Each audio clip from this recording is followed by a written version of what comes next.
Oi, pessoal! Estamos aqui hoje gravando mais um PodTech, né? Você que já segue a gente, já curte nossos vídeos. Estamos aqui hoje com mais um tema super relevante. Estou com o Thiago Borges, autoridade no tema de medição e monitoramento, bacharel em administração, tem quase 20 anos de mercado e eu vou deixar que ele mesmo se apresente um pouquinho mais para vocês conhecerem mais ele. E aí, Thiago, bem-vindo ao nosso canal do PodTech. Obrigado, Joyce, pelo convite, pela oportunidade de participar aí desse canal, né, da TechPost, o PodTech, né, com mais informações aí sobre equipamentos do nosso mercado, mais um pouco das soluções que a gente atende aí os nossos clientes, né? Obrigado pela oportunidade. É um bate-papo aqui hoje, né? Legal. Então, quiser se apresentar, contar um pouquinho mais de você para a galera te conhecer. Bacana. Eu comecei nesse segmento, né, pensando nos equipamentos aí para postos de combustível, mais especificamente aí na parte de Widerhout, Gilbarco Widerhout, né? Uhum. Em 2006, trabalhando, né, na Widerhout. Comecei lá trabalhando na parte interna de vendas, né? E passado alguns anos já lidando direto com os canais de vendas, né? E trabalhando aí as duas linhas de produto, tanto bombas quanto sistemas de medição e monitoramento, né? Fiquei durante 8 anos, depois fui para o mercado de representação comercial, né? Trabalhando com todas as linhas de equipamentos aí para postos de combustível, mas nesses últimos 10 anos, vamos pensar assim, bastante focado no equipamento de medição e monitoramento, no Widerhout, né? Então, logo no começo, né, que eu parti para essa linha da representação, né, dos equipamentos, vendia, instalava, configurava, dava suporte técnico, né? Então, assim, fui ganhando uma bagagem durante esses últimos 10 anos aí nessa linha de equipamentos aí, para postos revendedores, postos de abastecimento, né, que são transportadoras, Sim. garagens de ônibus, fazendas, indústrias, grupos geradores, né, enfim, para todo esse leque de clientes aí que cabe um equipamento desse, né, de gestão de inventário e monitoramento ambiental, né? Ah, que legal. Então, você conheceu bastante do produto dentro da fábrica, saiu para atuar na representação do mesmo produto, né, o qual você já conhecia, e cada vez mais vai ganhando ainda mais conhecimento, vai lançando novas tecnologias, Exatamente. Né? E como eu falei, né, tanto na parte comercial quanto na parte mesmo técnica, né, de funcionamento, de instalação, né, do equipamento. E aí, assim, cada vez mais com a evolução da família de consoles, o desenvolvimento de mais funcionalidades ali para aplicação, né, do equipamento. É comum a gente chegar num stand da Gilbarco Widerhout e ver vários tipos de TLS, né? Hoje a gente até trouxe um aqui para mostrar um pouquinho, que é o TLS 4B. Qual a diferença de cada console, né, que tem hoje no mercado da Widerhout? Sim. Um fator interessante, né, Joyce, em relação à questão dos equipamentos, né, vamos falar de todos os periféricos, né, seja console, sensores, sondas, né. Se a gente pensar na raiz do Widerhout, né, então a funcionalidade do console, o que ele vai te trazer de resultado de informação, você não tem diferença entre os equipamentos, né, todos eles vão te trazer muita qualidade de informação, né? Hoje, se a gente for avaliar a família de consoles da Gilbarco, ela é a única fabricante da Widerhout. A família de consoles da Widerhout, ela é a única que você tem várias opções para cada situação de cliente, para cada tamanho de cliente. Né? De um posto, por exemplo. Exatamente. Se é um posto menor, se é um posto maior. Exatamente. Então, é muito comum a gente ouvir um cliente que vem e fala assim, olha, eu quero um TLS 450, por exemplo. Só que um posto que, talvez na necessidade dele, um TLS 4B, por conta dos periféricos, atenderia a necessidade do cliente. É óbvio, não que ele não possa ter um TLS 450, mas o importante é ele entender que a entrega que ele vai que o equipamento vai deixar para ele, o que ele vai receber de informação, o TLS-4B, se ele cabe dentro da estrutura dele, vai ser a mesma entrega que um 450, por exemplo, entregaria, né? Então, hoje, basicamente, a diferença entre os consoles são a quantidades de pontos que você consegue configurar dentro dele, né? O TLS-4B, por exemplo, é um equipamento de entrada. Então, você consegue configurar até 6 pontos nesse equipamento. Seja medição, seja monitoramento, seja medição e monitoramento, né? Tá. Quando você passa para um TLS-4, você passa para 12 pontos que você pode configurar dentro do equipamento. Seja medição, monitoramento ou medição e monitoramento. Já dobra a capacidade. E quando você vai para um TLS 450, ele parte de 16 pontos. Ele parte de 16 pontos e ele é expansivo até 64 pontos entre sondas e sensores, né? E aí é óbvio, né? Quando você chega num 450, por exemplo, você tem uma impressora, né? Que já vem acoplada no equipamento. Mas em relação aos pontos de medição e monitoramento, quando a gente pensa nas diferenças de console, basicamente são essas, né? São as entradas que você tem para você conectar os seus periféricos, né? Sondas e sensores. E aí, quando a gente vem para a família do TLS 4 e 4B, você ainda tem a opção dos consoles com tela ou consoles sem tela, né? Então, o console que você tem o gráfico nele, você acompanha o gráfico na tela do equipamento, ou o console sem tela que você vai acompanhar isso via celular, via o seu navegador, né? De um computador do posto. Mas aí, de novo, né? A funcionalidade dele, o que ele vai te entregar de informação, não difere entre os consoles, né? Entendi. É óbvio que quando a gente vai também para a parte dos periféricos, hoje nós temos, né, sensores de interstício, né? Sensores de SAMP, de bomba, SAMP de filtro, SAMP de tanque. Hoje nós trabalhamos basicamente com esses 2 tipos de sensores. A Gilbarco tem outros tipos de sensor que também podem ser explorados, sensor de hidrocarboneto, sensor que você consegue detectar, o MagSamp Sensor, né, que é um sensor que você consegue colocar no SAMP de uma bomba, no SAMP de um filtro, e você consegue ter ele tem uma mini sonda, né, vamos pensar assim, dentro dele, onde ele vai medir a quantidade que você tem ali do volume de água ou que seja do produto, caso tenha algum tipo de vazamento, né, dentro dos SAMPs, né, das bacias ali de contenção. Então, você tem essa infinidade também de outros sensores que podem ser utilizados. E isso, ele vai funcionar também independente de qual é a família de console. Né? Se é o TLS-4, se é o 4B, se é o 450, né? E a sonda de medição, né? Aqui tem uma demonstração de uma sonda, né? Uma sonda de demonstração aqui pequena com os kits de boia, né? A boia que mede a água no fundo do tanque. Qual é o tamanho dessa sonda, Thiago? Essa sonda aqui, ela tem algo em torno de 50 centímetros. Tá. Né? E qual é o padrão, geralmente, de uma sonda para um posto de combustível, por exemplo? Ela vai ter ou 2 metros para tanques de 15 metros cúbicos, né?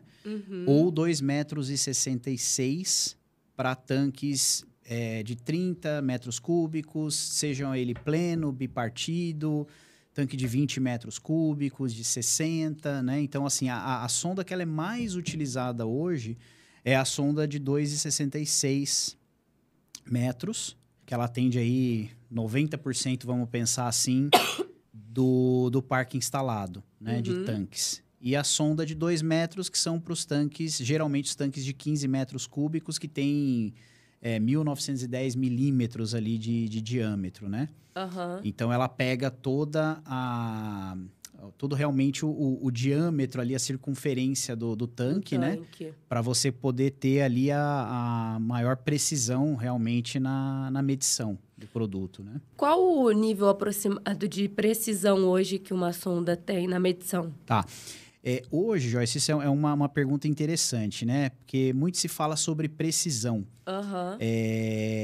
A precisão, ela é atingida através da resolução da sonda versus a tabela de arqueação do tanque, né? Então, os equipamentos, eles são passivos dessa informação, né? Você, para configurar um Widerhut, você precisa colocar o diâmetro e a capacidade do tanque de acordo com a tabela de arqueação do fabricante, né?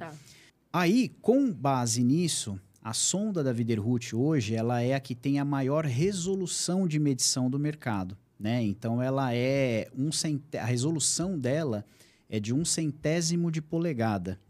Então, fazendo uma analogia aí, é um fio de cabelo que se movimente dentro do tanque e ela consegue tirar esse parâmetro de medição e te dar o volume, né, da informação. Então, com isso, você traz uma precisão aí de 99,9%. Né? Então, a gente chega ali muito, mas muito próximo mesmo do 100% de precisão, né? Aí você tem outros fatores que dentro da instalação e da configuração do equipamento, você vai melhorando cada vez mais isso, né? Então, você consegue configurar a inclinação de tanque, né? No equipamento, porque o tanque dificilmente ele está instalado ali numa horizontal absoluta. Você sempre tem um desnível para um lado ou para o outro, né? Então, com esse cálculo de inclinação, você traz a sonda virtualmente para medir no meio do tanque, que é onde você tem o volume correto, né? Independente do lado. Ali, exatamente. Né? Você tem um módulo nesses equipamentos, o módulo Bira-Kuchart, que TLS-4, TLS-450, ele vem de fábrica. O TLS-4B, por exemplo, você pode colocar ele como opcional no console, né? Esse módulo, ele vai fazer uma análise do que ele vai conversar com o concentrador de bombas, né, do posto, e ele vai começar a analisar o que está saindo na bomba versus o que está baixando no tanque. E ele fica mapeando ali durante 60 dias, você coloca esse módulo, você starta ele, né, dentro do console, e ele fica ali durante 60 dias fazendo esse mapeamento no tanque. Para quê? Para te trazer cada vez mais a realidade do volume, da capacidade daquele tanque. Então, qualquer tipo de abalroamento que possa ter o tanque, alguma parte que tenha deformado, né, com o passar do tempo, por exemplo, você consegue corrigir com essa parte exatamente, da calibração automática, né, do tanque. Então é isso, a gente fala que a precisão ela se dá por esses vários fatores, né, que bem configurados no equipamento, mais o que ele faz de forma automática, a gente chega em precisão aí de 99,9% na medição do tanque.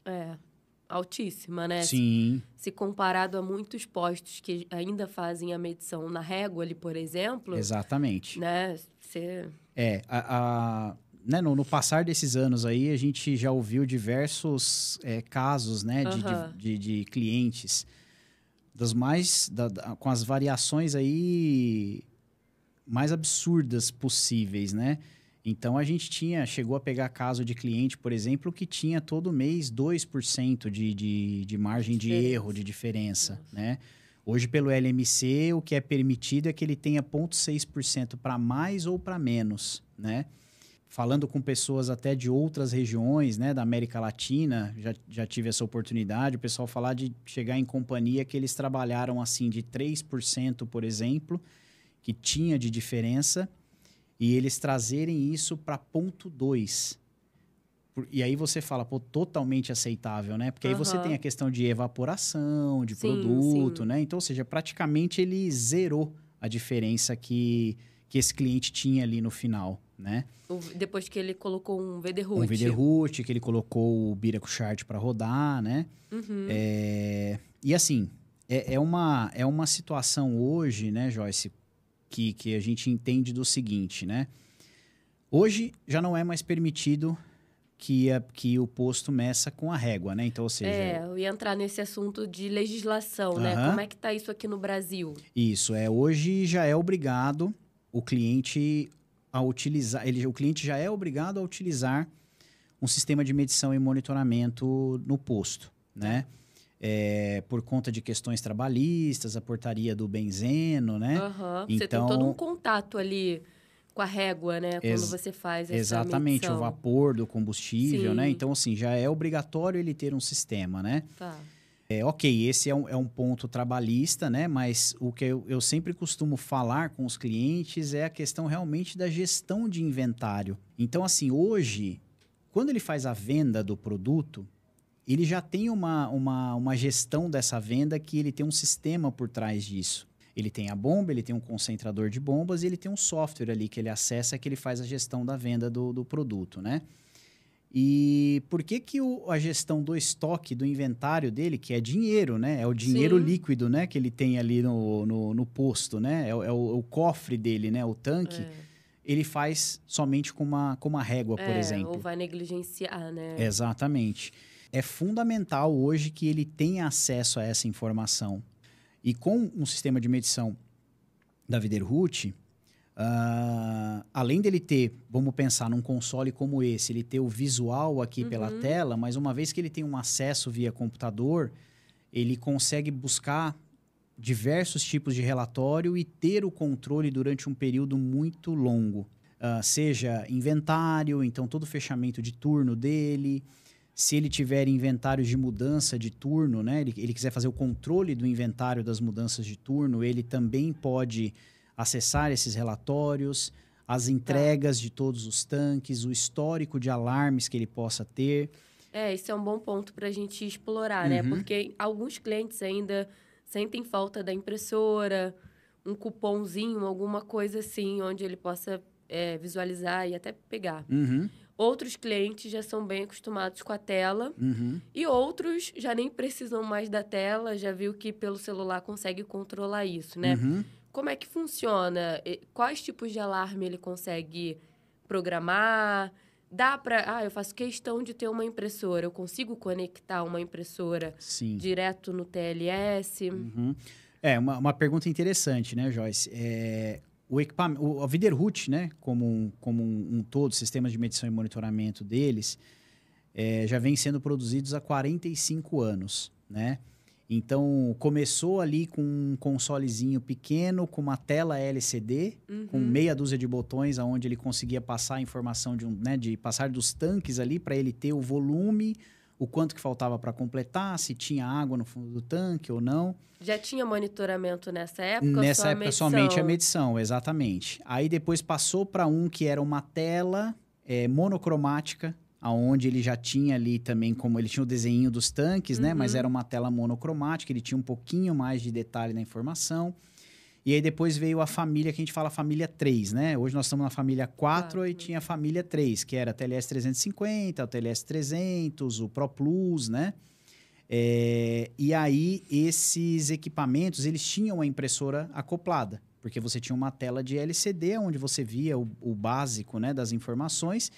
E aí você tinha que imprimir para sair o relatório impresso com aquela informação. Então, como foi um equipamento altamente difundido aí no mercado, muitos revendedores se acostumaram com essa questão de ter a fitinha, né? Ter o papelzinho ali para ele visualizar. Hoje em dia, com esse equipamento, como ele consegue acessar via computador, via celular, né? Então ficou muito mais fácil, né, o acesso à informação. E eu não preciso estar próximo, desculpa. Não precisa estar próximo. Eu posso ter 30 postos e controlar tudo de casa, por exemplo. Exatamente. Você tem essa opção. Você pode salvar os relatórios em PDF, você pode exportar esse tipo de relatório para depois você trabalhar um Excel, por exemplo, né? Mas assim, o acesso à informação ficou muito mais fácil, né? E como eu falei, nada impede que você tenha... eu estou no meu escritório, acessei o equipamento, eu consigo imprimir numa impressora minha de rede. Da mesma forma como esse equipamento, as impressoras de rede mais novas, que estão alinhadas ali com a atualização de software de equipamento, você consegue, numa configuração dele, você consegue buscar essa impressora e criar ali a rotina. Olha, eu quero que todo dia, no fechamento de turno, ele imprima um relatório para mim. Você pode fazer um comando dentro do equipamento e ele mandar para essa outra impressora. Ah, não, mas eu sou extremamente tradicional, eu quero manter o padrão de eu ter aquela fita impressa. Você tem impressoras hoje, impressoras térmicas, né? Que você consegue ligar pela porta USB do console, fazer a configuração e, da mesma forma, o relatório que é gerado e salvo dentro dele, você consegue jogar ele para essa impressora, né? Então, das mais diversas possíveis. Então, entrega de produto, fechamento de turno, histórico de inventário, assim como os alarmes, né? Entrega necessária, nível baixo, quando for descarregar produto, você tem o nível alto, o alarme de transbordamento, né? Então, são todos configuráveis e todos esses alarmes, por exemplo, ou relatórios, você consegue configurar também para você ter uma impressão, um disparo de e-mail, por exemplo, né? Entendi. Então, hoje, na família 4, você vê o leque de opções que o cliente tem para poder ter acesso à informação. Deixou de ser somente aquela impressora, né? Ou somente por uma obrigatoriedade. Exatamente. Né? Você tem um ganho enorme de controle para o teu próprio posto. Exato. Né? Então, um dos alarmes que você comentou, de compra, por exemplo. Então, quando chegar em tal nível, exatamente, eu quero ser comunicado para gerar uma compra de combustível. Isso. Isso é sensacional, né? Exatamente. Ele consegue, analisar. e aí ele consegue, isso tudo é configurável de acordo com o produto, né? De acordo com a necessidade. Gasolina, tanto para diesel. Exatamente. Exatamente. Que legal. E qualquer combustível, hoje a gente pode colocar uma sonda, um Arla, por exemplo? Qualquer combustível. Qualquer combustível. A única coisa que muda no caso do Arla é que a composição do Arla, boa parte dela é ureia, né? Então é praticamente água. Então, o Arla, por exemplo, não existe uma boia para detecção de água no fundo do tanque, né? Você tem uma boia de medição, né? Simplesmente do produto. Diferente de quando a gente vai falar de gasolina, etanol, de diesel, onde você tem a boia, né? Como eu mostrei aqui, a boia de medição do produto, que é essa boia da parte de cima, e a boia de detecção de água no fundo do tanque, se houver, né? Ou seja, mais uma segurança, principalmente quando a gente fala na questão do diesel, que você vai estar, vamos pensar assim, o tubo pescador ali do tanque, né? Ele vai estar puxando produto e não água, né? Então, você também tem 2 níveis de alarme que você consegue configurar, que é o aviso de água alta, por exemplo, e o alarme de água alta, que é o primeiro. Olha, você detectou alguma presença de água ali no fundo. Você precisa tomar uma ação. Um alerta, né? Exatamente. O próximo, que já seria um alarme, é assim, né? Ele aumentou o volume, dizendo meio que assim, ó, olha, agora eu preciso que você drene a água, porque senão você vai puxar água ao invés de produto, né? Entendi. Então, enfim, é um equipamento muito completo para a gestão de inventário e gestão ambiental mesmo do posto, né? Bacana, Thiago. Eu acho que a gente conseguiu hoje entender um pouco mais. Tem uma profundidade de coisas que a gente pode explorar num próximo bate-papo, né? Mas com certeza ajudou bastante, principalmente quem nunca ouviu falar, ou ouviu falar pouco e não entendia muitos detalhes. Acho que a gente conseguiu clarear um pouco mais esse assunto e apresentar um pouco do produto do Vederhut. Bacana, Joyce. Obrigado. Te agradeço a presença. Obrigado. Eu acho que assim, a gente está bem preparado lá dentro da TecPosto para suportar os nossos clientes em relação a qualquer dúvida, solução, projeto que seja, né, necessário. Não, como a gente falou, não só para os postos revendedores, postos de abastecimento, mas para indústrias, grupos geradores, né? E falando em Vederhut, a gente vê que as opções são muito grandes, né? Sim. E a gente está preparado aí para dar esse suporte aí para os nossos clientes no todo dessa linha aí de equipamentos. Ah, legal. Obrigada, Thiago. Obrigado eu. Obrigada, pessoal. Espero que vocês curtam nossos vídeos, sigam o nosso canal @TecPosto no YouTube e obrigado por assistir mais um conteúdo.